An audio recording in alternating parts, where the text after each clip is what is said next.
Hello, basketball world. This is 3BetterThan2, and we're back. We're going to do a little bit different format today. Um, Coach Dylan Sells is with me. We'll just explain about training and player development a little bit. Coach Dylan, what have you been up to lately? Nothing really. I applied for some high school jobs, and the process is taking too long. So I'm going to stay back at Ignatius, and been doing some open gyms and been working hard, and it's been pretty good. And then full package fall, we've been doing strictly just type of training stuff, so it's been good. Nice. So a lot of parents, players, with the growth of training and trainers, and there's more NBA trainers than NBA players nowadays. So we just try to explain a little bit to people, and people maybe who are new to this. What is training? Where does it come from? What is player development? What's the difference? What kind of training there are? So there's no confusion. Maybe again, a lot of it's just my thoughts, an opinion. I'm not saying that it's 100% true, but uh, just try to hear me out, and maybe you can explain, and you can always ask questions and comments. Write it down, whatever you see podcasts and YouTube. Don't hesitate to ask questions. Yeah, we love interaction. We love some feedback. So if you guys have any, feel free to ask away. So the first thing we're gonna break in 7 ways of training. There's depending on players, depending on the time of the in season, preseason, off season, post season. Depending on a player, the way they learn. Like, is it a visual learner? Is it a guy or a girl who have to repeat something? Can they just hear it and understand? So depending on the person, those things, take space at different percentages of the training. But 3 of them, no matter what learner are you, will benefit, right? So I'll just give 7, and we'll just go over them one by one. So the first one is a strength. Second one is mental training. Third one is studying, which is film, maybe history, studying players, reading books. The next one is CLA. It's constraint-led approach. Fifth one is block training. Sixth one is peripheral training. And the last one, in-game training. And it can be consistent of playing and competing. And we'll go over that. Do you got anything? More just like questions and going off all those lists. What age do you think is the right age for an athlete to search out specifically like the strength training aspect is the first one you mentioned? I would say, again, that depending on the athlete and where they're in their growth, but you can start as young as you start playing basketball, right? But it can be a body training like push-ups, pull-ups, some core exercises, some plyometrics. I would say the younger you start, the more technique you can build. The running technique, the being efficient there, the jumping, landing, that will prevent you from injuries. So I feel like strength training, no matter what position or what place you are in, is beneficial. However, there is a limit to it, right? Like the strength versus size, let's say.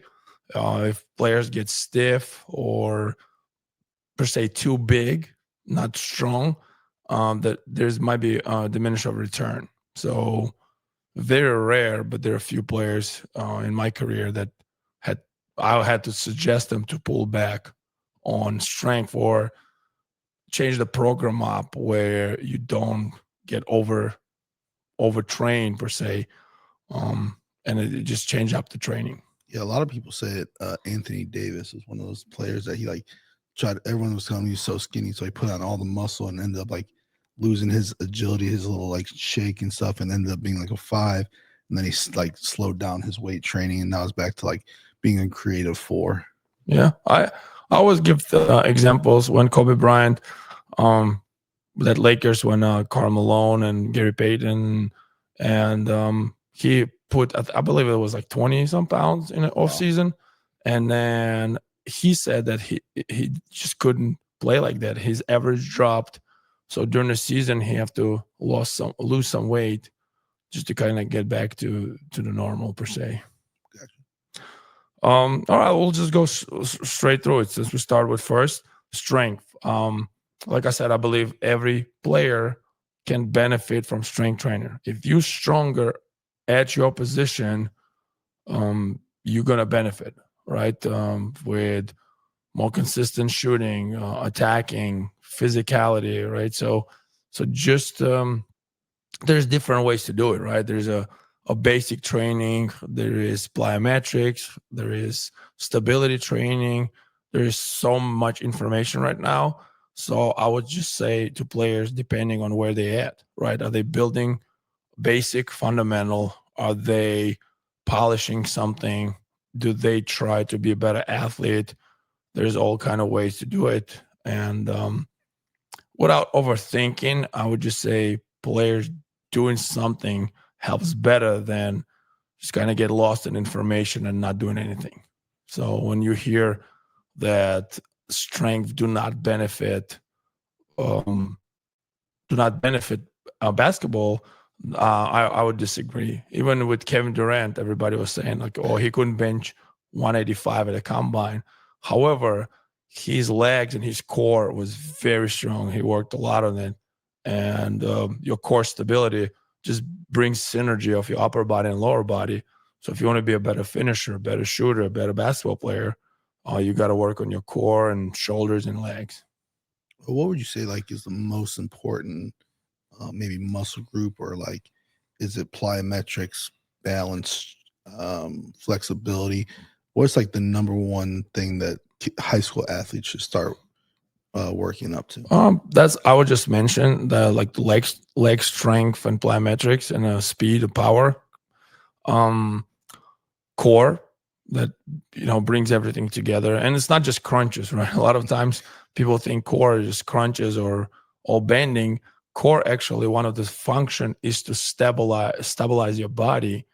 So like one of the best core exercises, the front squats, right? Or any kind of not bending where you got to weight on one of the sides, let's say. So again, that, and then shoulders I feel like is a big part of just creating contact, taking the contact for the athletes. And a lot of times people forget basics, right? Which is some kind of squat or some kind of deadlift, which is hip hinge, some kind of presses, pulls.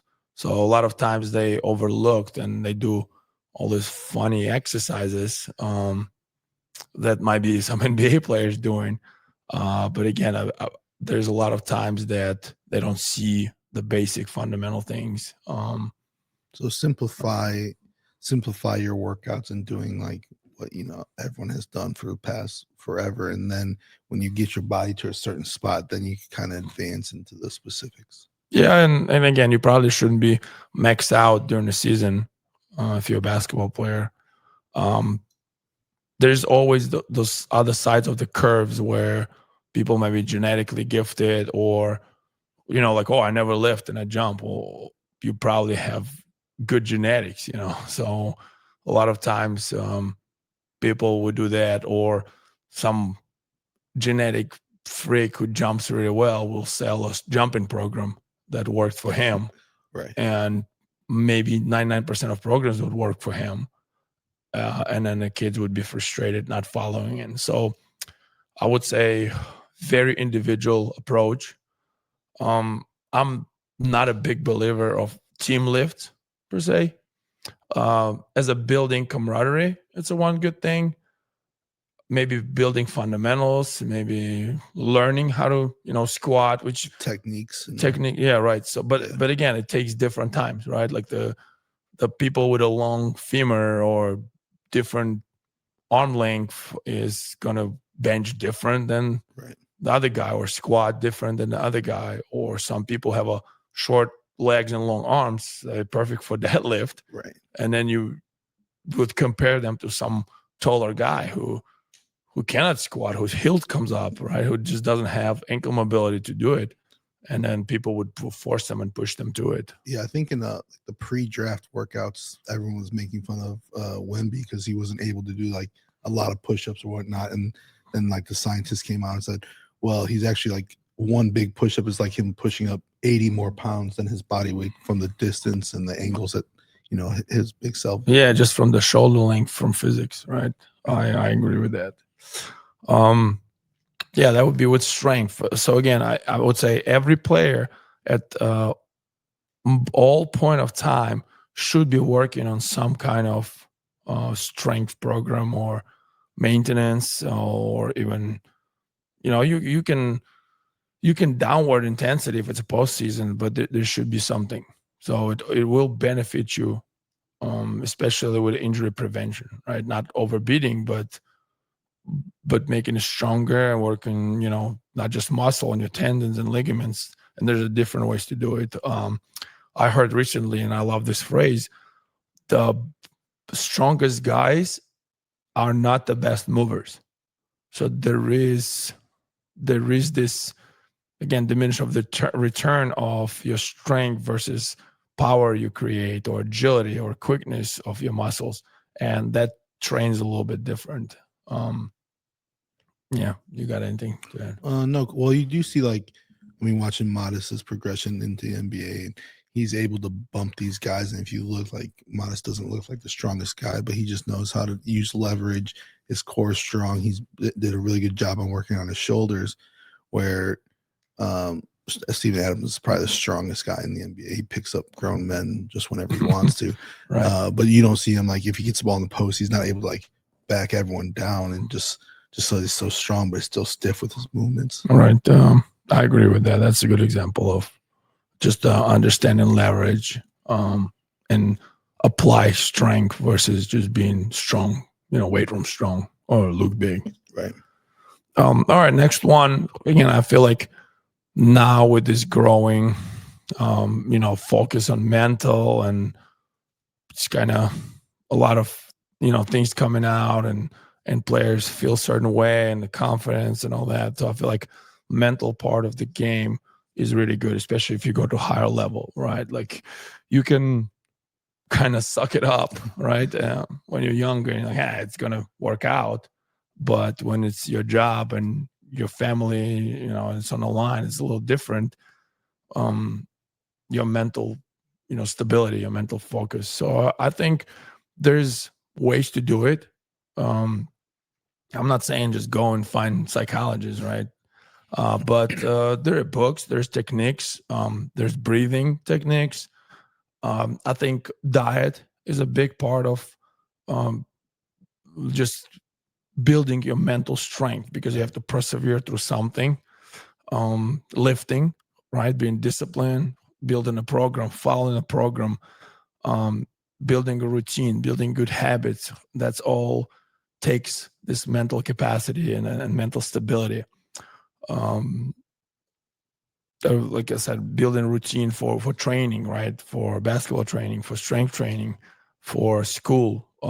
A lot of athletes, you know, before they start playing pro, have time of the day and that they can spend to work on other things, right? Outside of, that's not just your job. There's a multiple things, multi-sport athletes.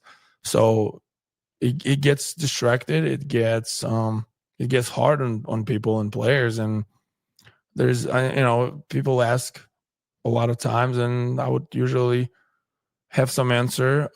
Again, I feel like that is very individual, and it's different approach with everybody. Right. Some people might be, you know, talk through it. Some people might have to do something. Some people might have to do some kind of exercise for it.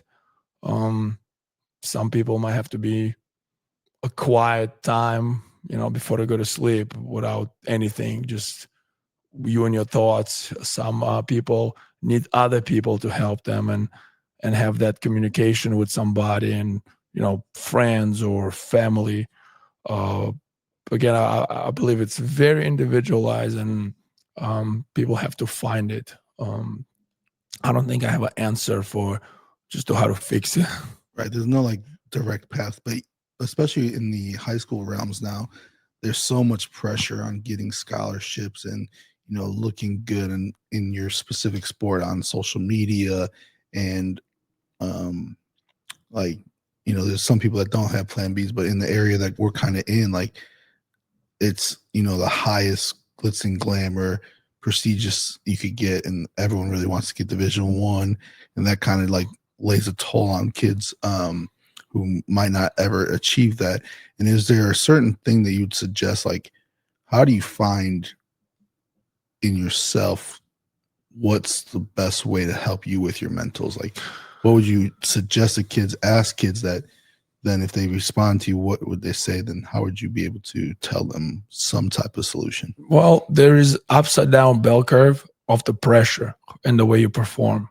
So if there is no pressure, their performance is, you know, not as well. Right. And then it comes up and it's a certain amount of pressure. And for different people, it's different.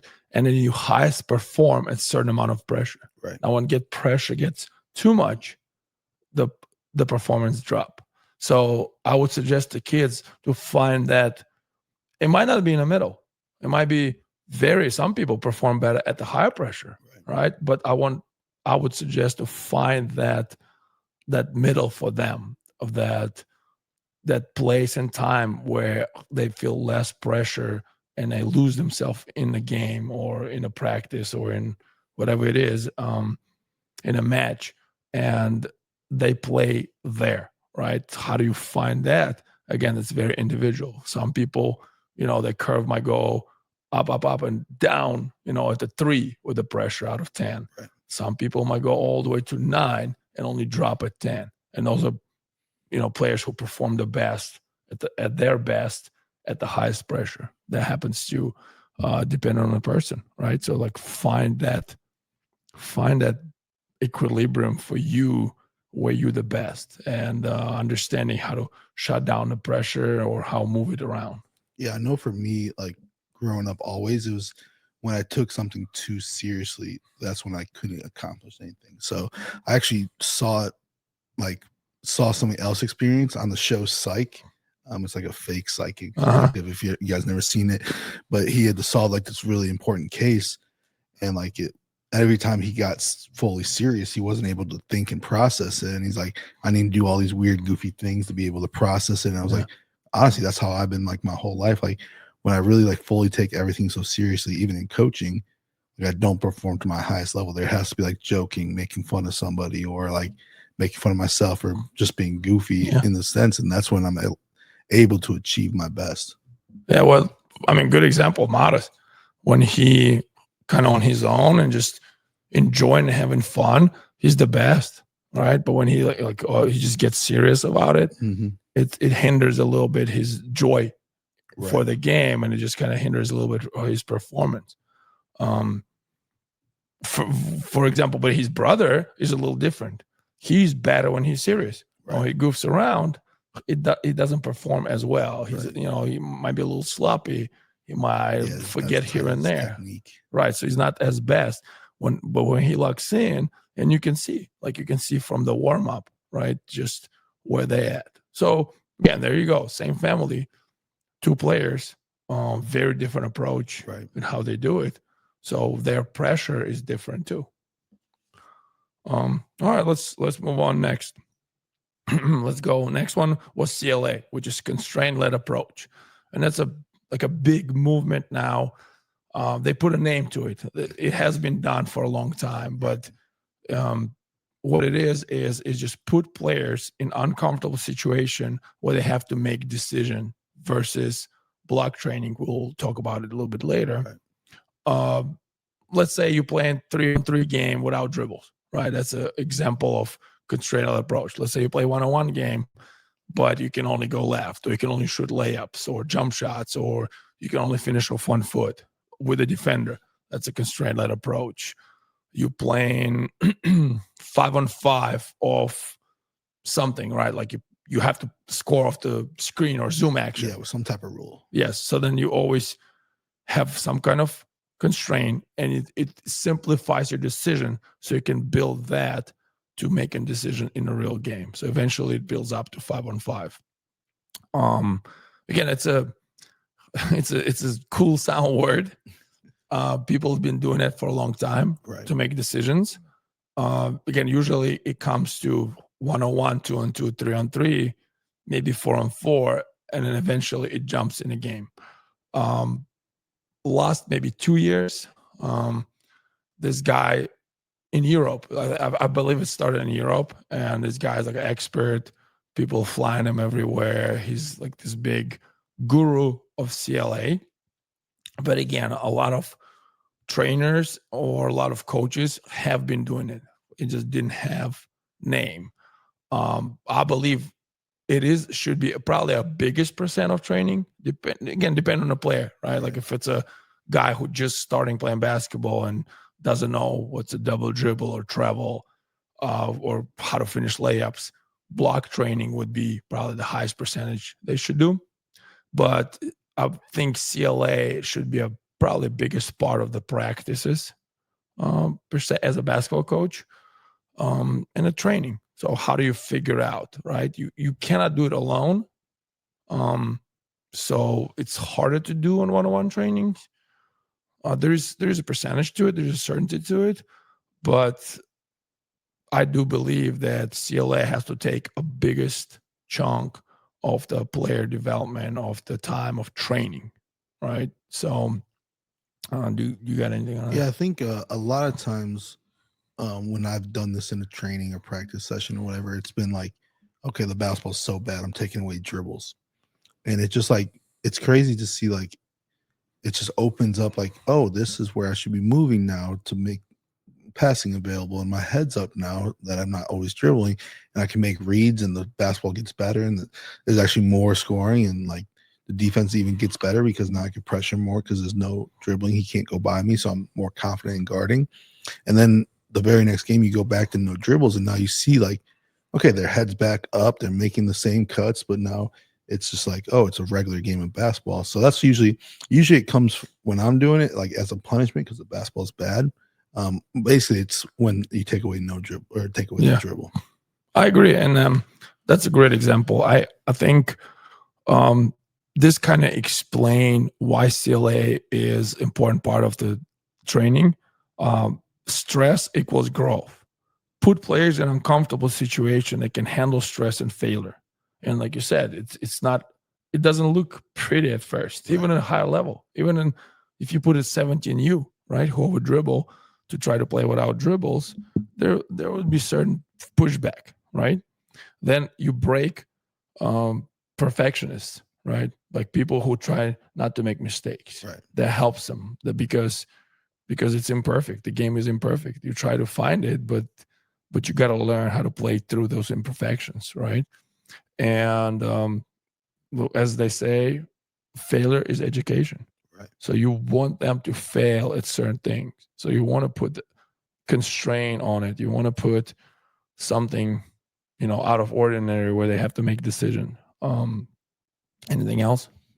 No, I think basically like what you said, and I know we talked about it on the first podcast we did together, is like getting, athletes comfortable and failing and then having them find solutions out of it. I think it's like the more constraints you put on them during their training and whatnot, they're going to like get frustrated because they want to go back to the way they've done it. And now they're going to be able to like, okay, like that was like a failure. Now I'm going to be able to find my way throughout the solution. So I really like it. I finally found out the term of what it was, but I feel like it's been part of our training here for a long time. Right. Next part of the training is block training. And that's the most known part of training. And I believe that it's a very important part of any player, especially elite players on a high level. And I do believe that a lot of times, in my opinion, players should do that on their own. So the block training, the players should do that on their own. They can study something, they can try to repeat something, like the ball handling a lot of times, because it grows them. It makes them their own coach. And when it makes you your own coach, you don't need anybody to get better. So I do think, and a lot of times, a lot of trainers do that, right? When they say, oh, I'm doing training, that's mean they working on something, on some execution of a move, of a ball handling, of a drill. And again, depending on, like, young players should have a big part of their training as a block training. Then I feel like the curve kind of goes and dips, and then there's another things to develop player until they go to elite level.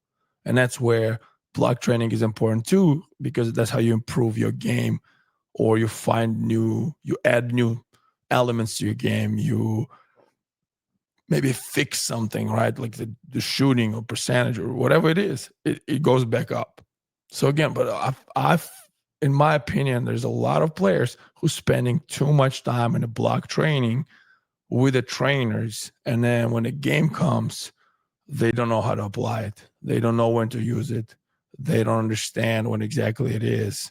So then, a trainer can say, "Oh, he just doesn't know how to do it." Like that's not on me. But they don't know how to make a decision. So with that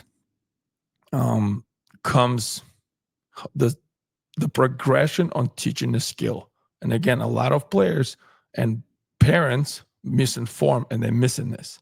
So the first one is perception. Second one is decision. Third one is execution. And the fourth one is feedback. And a lot of times coaches and trainers start with execution. So they're missing a perception and they're missing a decision. And that's, I don't want to say most important, but that's what connects skills and drills. Right. So a lot of players and a lot of trainers missing that.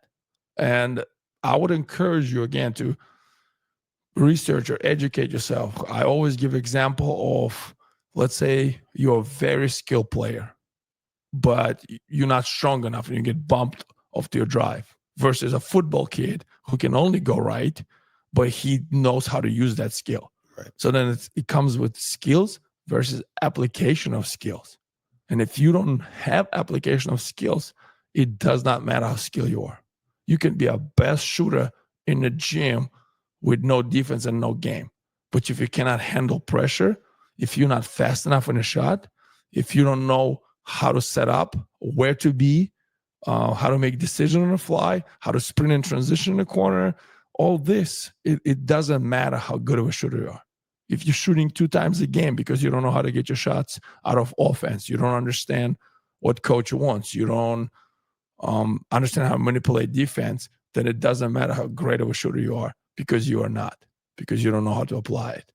So again, a lot of times this block training takes up too much time of young athletes and young adults and high school players. And a lot of practices, like a 5-0, that's a block training for team, I would say, right? And it takes up a lot of time because there's no variation there. So, and if defense switch up one time, it's over. It breaks down. So now players don't know how to make decisions. And I guess that irks me. And a lot of times I feel like people is either not educated or miseducated on that topic. And they think, oh, it's, I'm training. Well, it's like, yeah, that's great. You are training, but you're doing block training. What about other? What about CLA?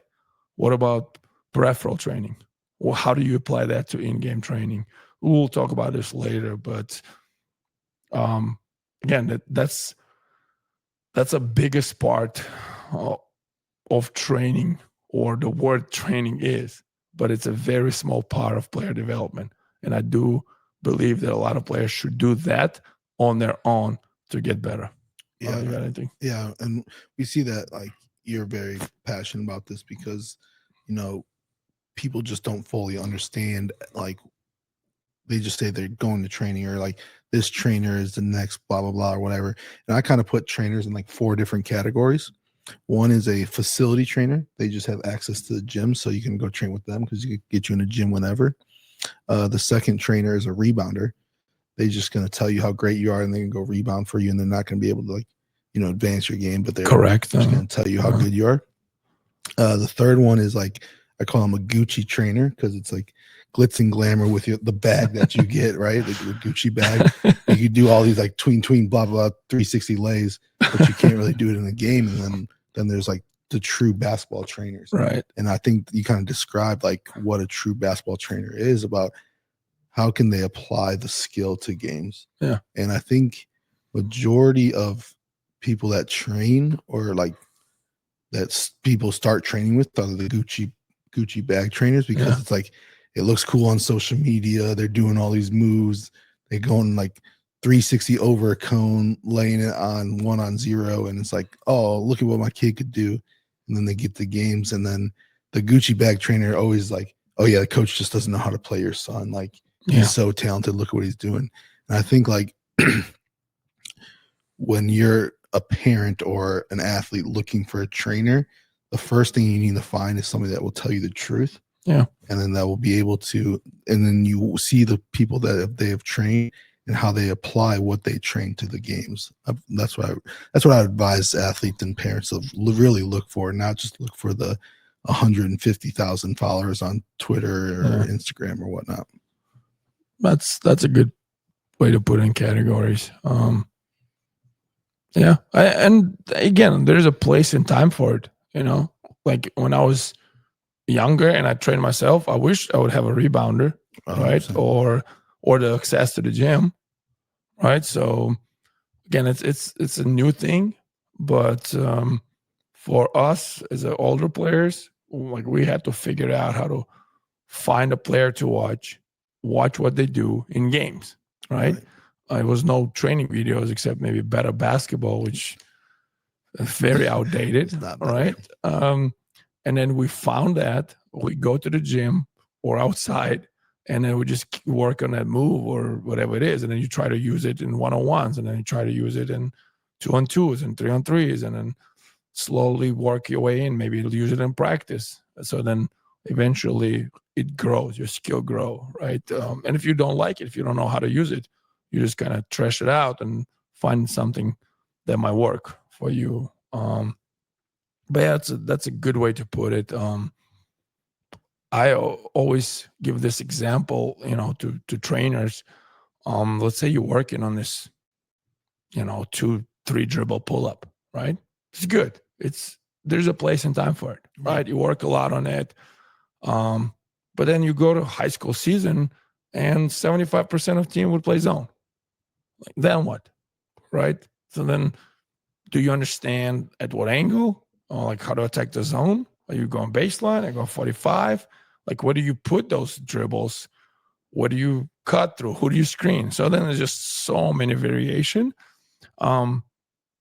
Right? Like I guess the biggest skill that everybody should work on a block training, I would say, than shooting, right? Because it doesn't go away. If you can catch and shoot, and your footwork is correct, and your speed is correct, and your accuracy, so catch and shoot is probably the best skill that you need to work on. Right. Like ball handling, right? Really, like it's not about ball handling. It's like, what do you get there? Like, don't over dribble. You know, be efficient. Efficiency. Like we talk about ball handling versus dribbling. So how do you get to the spots? What are the spots to get to? How do you protect the ball? Right? Where on the floor do you need to be? Right? Because you can dribble anywhere, and then you go behind the backboard and then try to make a play out of there and jumping. Right? So there's a place and time for everything, and I think a lot of people, again, spending time on a wrong kind of training a lot, and they feel good about it because they're working, but it never connects. Well, for some it does, right? So there's a good examples, right? It's always this outside of the curve that works. How are some people, like we talk about Ben Uth, right? Well, he said he never trained per se basketball, but he's just a natural athlete and understand, and he has anticipation. He understand the patterns. He can read patterns. So then he understand where to be, when to be, and he uses and control his body so well that he doesn't need to practice those things. And he just kind of naturally plays with it. Again, there's examples like that too. So he can tell everybody, "Oh yeah, I never trained." But the guy is a Division I player with a 46% 3-point shot last season on a good clip. So there's guys like this. But some people train every day, hours and hours and hours. Right, in the gym, 8 hours a day. And they have a good career. or some of them don't have good careers. Right. So there's always, I guess, the outsides, right? Right. But the majority, I feel like, need to be educated on what training is and what's the important part of it. Anything on that? No, I think we said it all. All right, we got 2 more left. So there's other one, and that one is tricky. And I don't know what exact percentage of your training should it be. Well, for some, it might be 0, right? But for some, it might be more. It's called peripheral training. This is where it doesn't fully connect that particular training or skill to the in-game stuff, right? So, for example, people who have bad hands, no matter what, how many times they catch the ball, it might never change that, right? So then, again, just a silly example. What if they juggle, right? Let's say they juggle. So now their eye and hand coordination becomes much better. So then it's not even about, any kind of training. It's just this proprioception or perception of the ball and the distance and hand coordination that helps you to do it. So again, it's not fully translated. You would never juggle the ball or basketballs in a game, but it will dramatically improve it, right? We have examples like when you do handoffs, right? In full package practices, it's one of the big things. Rolling the ball on the floor, doing handoffs. So it's not fully translate, but it works on staying low, big steps, lunges, injury prevention, hands coordination, speed, strides, right? So it's like you just start picking out little things that translate to your game, not fully, right? The good examples are Kevin Durant warm-ups. If you watch his warm-ups on the shots, he does all these turns and squats and silly things that worked on his equilibrium, his balance, his eyes finding a target fast, his hands, his core engagement. So they look silly, but it's not translate, again, the straight line translation, but it somehow helps them in the game, right? By being ability controlling the body, finding balance faster, locking in eyes on the basket, just little things. I know one of the trainers who's very polarized right now, Michael Lancaster, I feel like a lot of stuff, his part is like that. He does a lot of peripheral training that gets a lot of likes and stuff, and it looks silly, like with a fit ball thrown at you, or picking stuff off the cones off the table.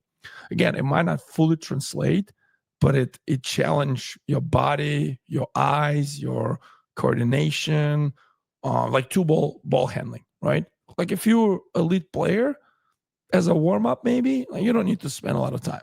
But as a young player, to understand how to use your both hands at the same time, or opposite, or doing one hand one thing and another, it just helps you to kind of recognize the patterns and use your body better, right? So I feel like it's important, right? It might not be pretty or beautiful and it doesn't translate to the game, but it's important for a young player to do those things. So again, I don't know exact percentages of that training, but it should be some part. And again, I feel like depending on what your situation is, what you struggle with, it's different, right? It might be go from 0, not 100, but from 0 to a certain percentage, right, where you're working on some skill. There's like stuff that we did, in our caramel warm-ups, or I stole some did Ignatius, like the balloon kind of keeping it up while dribbling, or hitting the ball back and forth to each other when you're holding your own ball. I stole that and put that to Ignatius. We call it special conditioning. I think it's just like ways that you could work on skills and having fun. And the big one I do for like the 8th grade and freshmen is we do knee tag. Yeah, it works on getting low, using your offhand, lunging, like, and kind of like defensive stuff too, but mostly just like all your stance stuff. And I think it's just like a unique, fun way to work on basketball, but not fully have the stress of like getting better at basketball. Like this is a fun way to do something with your teammates or do something that's going to get me better, but not just like, here I go again, training for the same sport. It gets your like mindset a little different. Yeah. Like Madison form shooting, right? Or maybe medicine finishes, just to understand touch better or something like that, right? But yeah, every practice we start either with some kind of tag or knee tag, or knee tag with dribbling, some kind of offhands. The Kentucky the tag with the two teams. Yeah. So again, it's not fully training, but I call it peripheral training, and I just made up the term. So if you got better suggestions, go ahead. Maybe some trainer can help me out, or some coaches. Playing the game in 3 baskets, right? That's one of it. So good. Then it makes you awareness, communication, awareness, the awareness on the floor, awareness of your teammates, looking up, predicting things, right? Like anticipating the movements. It's on a high, right? And sometimes it's so much thinking while playing that even 5-on-5 can simulate that. So it challenges players, it frustrates them, and it makes them think faster and talk more and communicate with the teammates. And playing this, like a weird game, it's not 5-on-5, right? That doesn't translate. But it's one of the pretty good things that I do, and I really like it. What do you got? No, that's about it on that. All right. And then the last one, and I think it's the most important one. And again, it doesn't have a lot of percentage because it's harder to simulate, but it's in-game training. And there's 2 ways you can do it. You can be playing, or you can competing. And competing is the highest level of in-game skills, right? The playing is when there is less restrictions.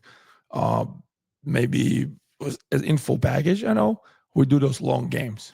We play games to 100, 160, 200, usually 161 or 201. I remember like the 2023 class with like Modest and Mark and Jake Fegan, twins. They would tell how fun it was, those Sunday games with 221. Right.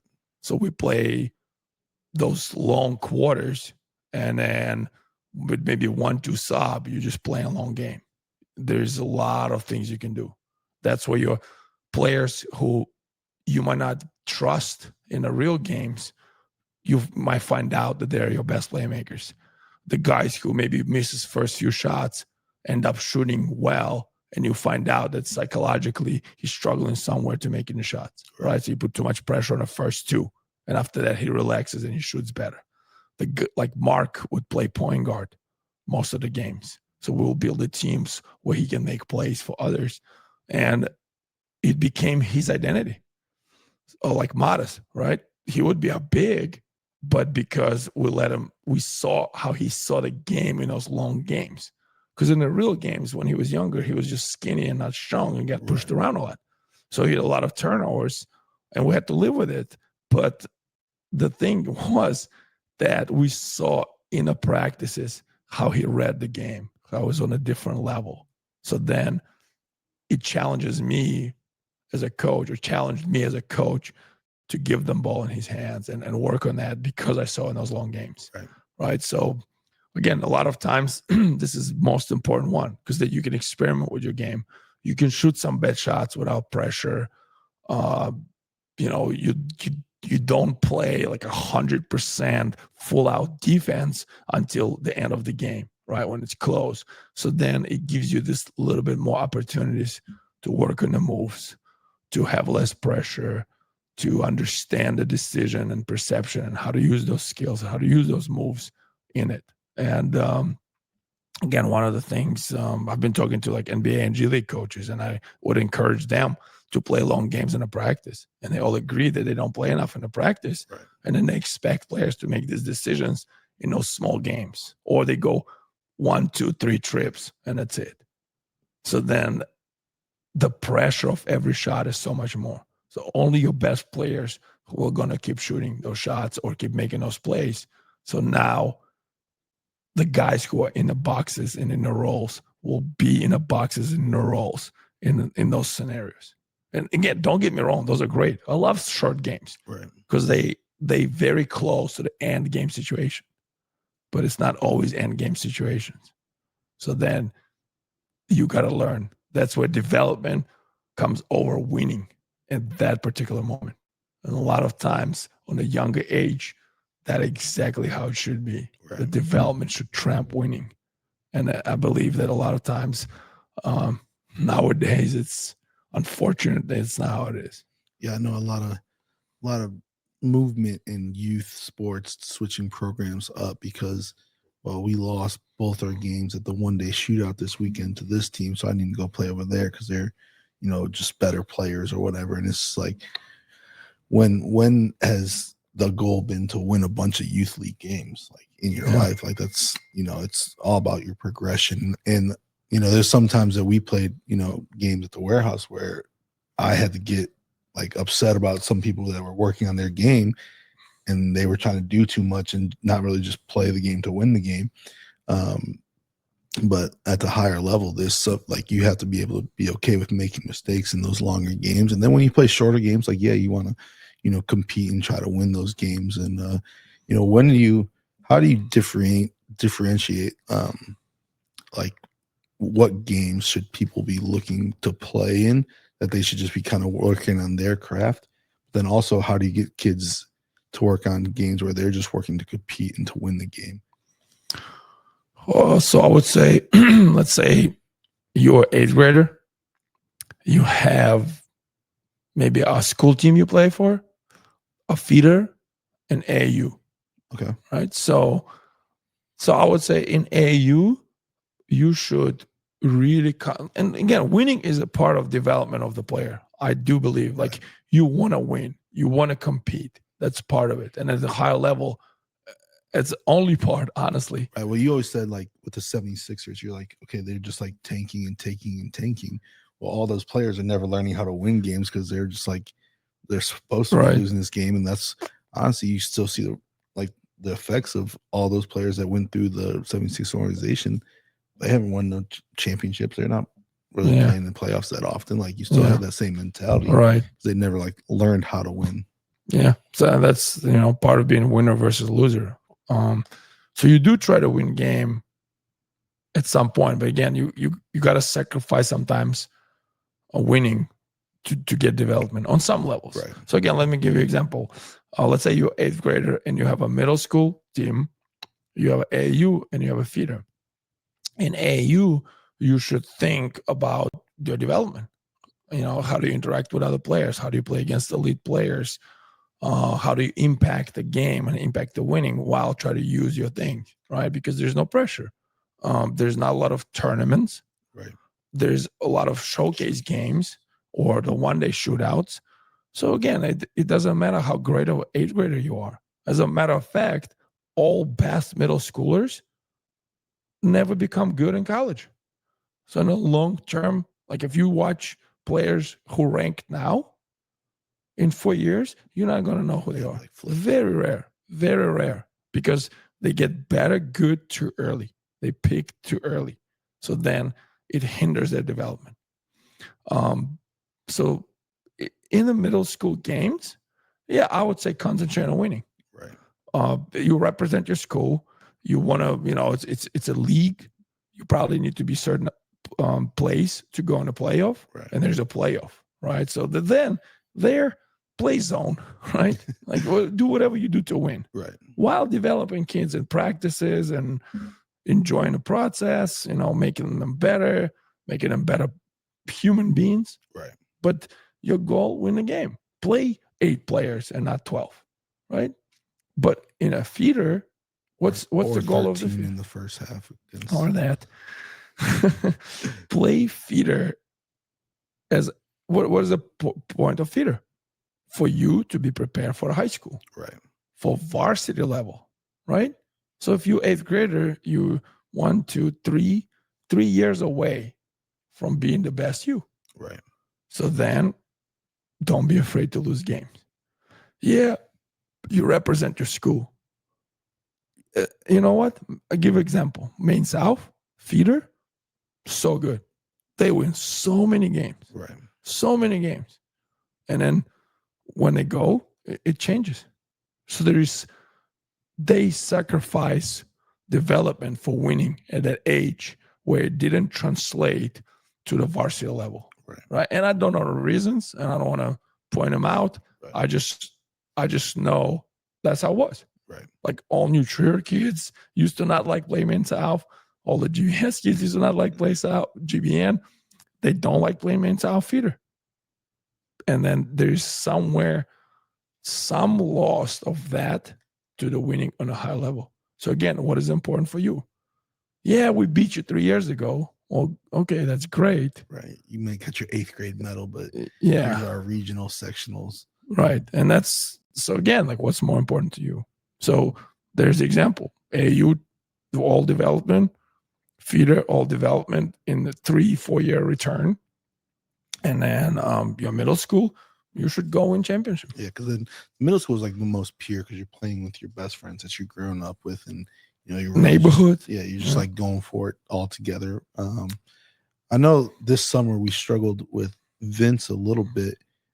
Maybe it was the springtime that when we had like warehouse workouts and then we'd do runs, and he'd just be like, the game was just so easy for him that he'd be like doing really working on his game and just like kind of disrupting the flow of it. So how do you find better games for like high elite players in each scenario? Because not everyone's as well connected as we are, where we got college guys, pros guys around. What if you're not in a community that has that? What do you suggest the elite players do?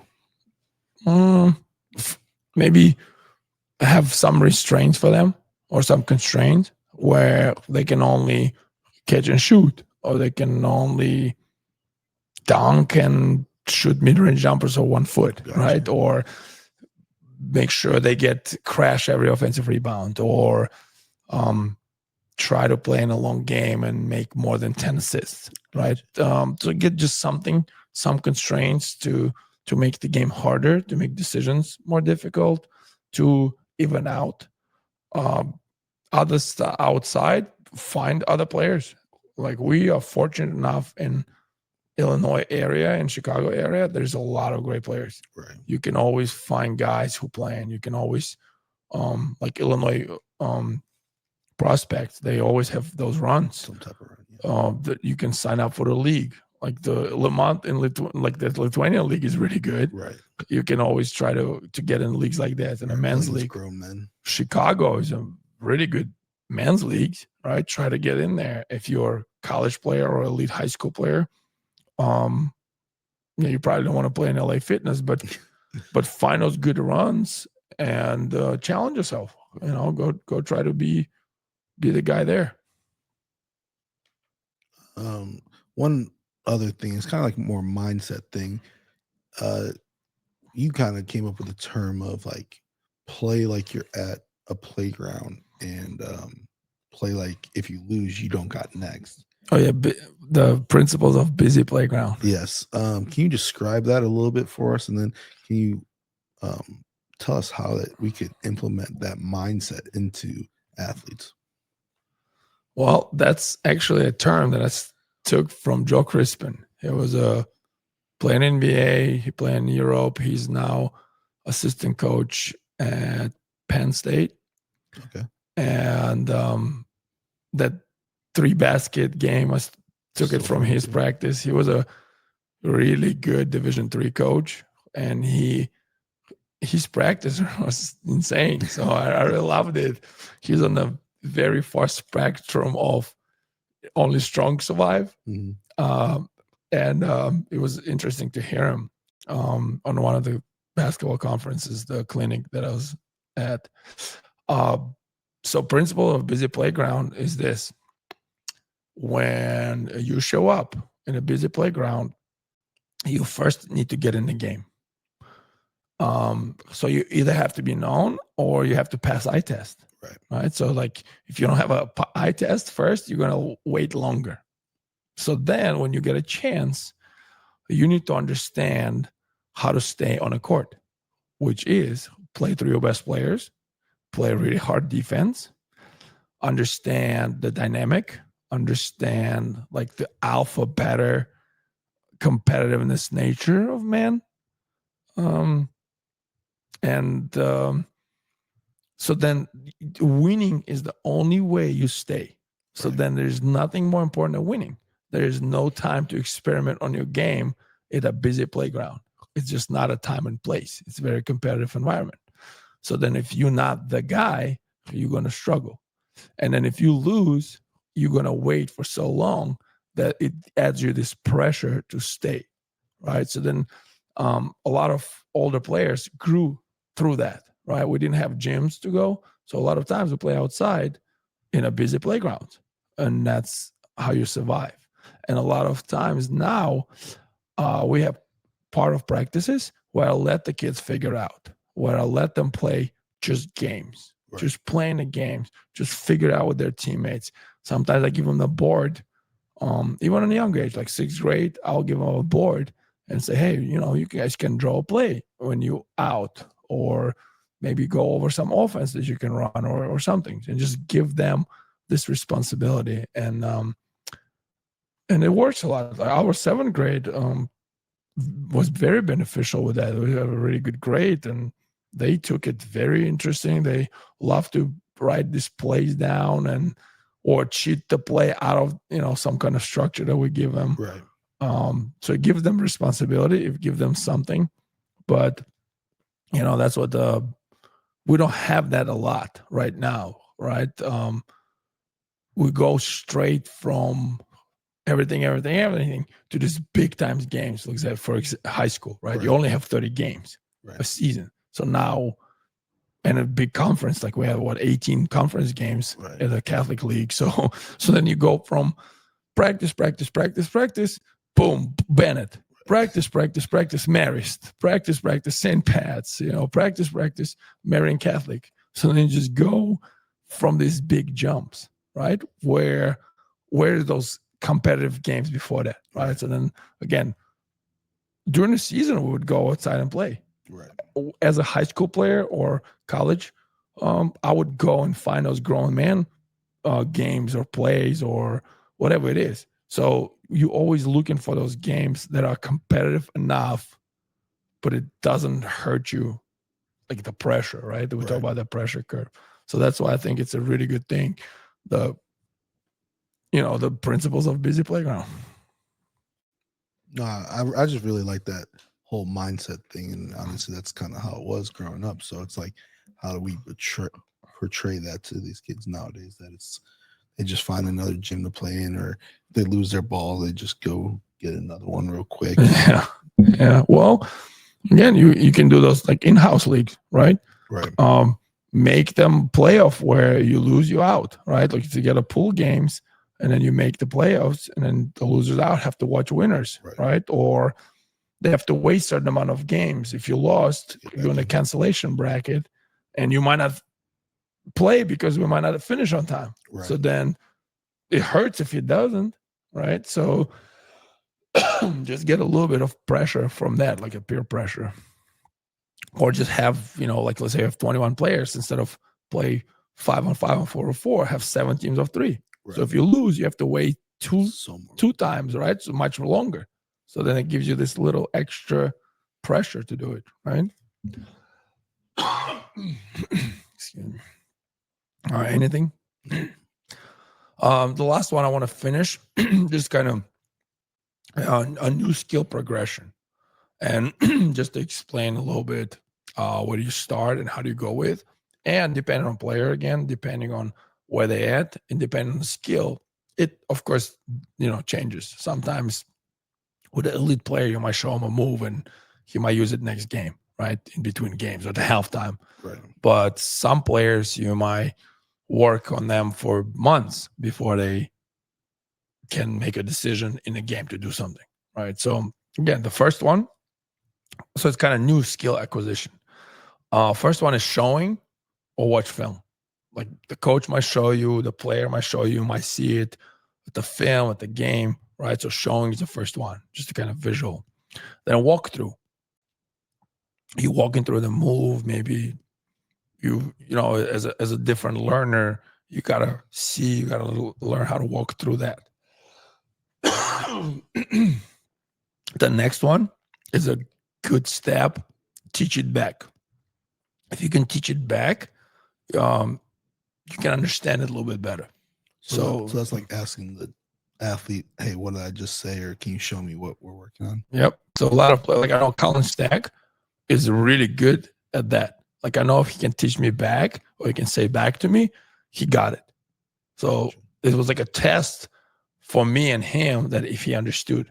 So even in the game, I could ask him something or, tell him something. And then if he would kind of teach it back or understand it, repeat it back to me with a full understanding, I knew he got it. Right. So again, just depending on players.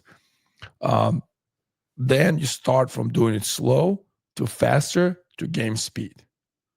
So it's a repetition, right? And again, depending on move and skills, you can always vary. Then you do it against dummy defender or constrained defender, right? So like a coach sits on your right hand, so now you got to go left, or you're working on left hand layups. Then you go on a 1-on-1. Then you go on 2-on-2, 3-on-3, 4-on-4 to 5-on-5 to eventually in game. Right. So again, it depending on where the skills are. And I told even elite players sometimes struggle with something. So I told them, hey, like, don't be afraid, slow it down, make it stick, make it understand what you're doing, and then slowly speed up, mess up, pull back. Speed up, mess up, pull back. So it's not a always linear, but you go back and forth, and then you eventually move up. So that's the way I think a new skill progression works. You got anything on that? No, sounds good to me. All right, so then I'll just repeat again. 7 things for training: strength, mental training, studying, which includes film, players, books, history, CLA, constraint-led approach, block training, peripheral training, and in-game training that contains playing and competing, which is a little bit different things. Anything? No, I think again, like we put these episodes out wanting feedback or questions, and we're gonna be active in the comments and on all the platforms we have. So if you have any questions, like there's not a greater mind around the Chicago area than Meech, and I think he'll be able to answer any questions. Thank you. Thank you.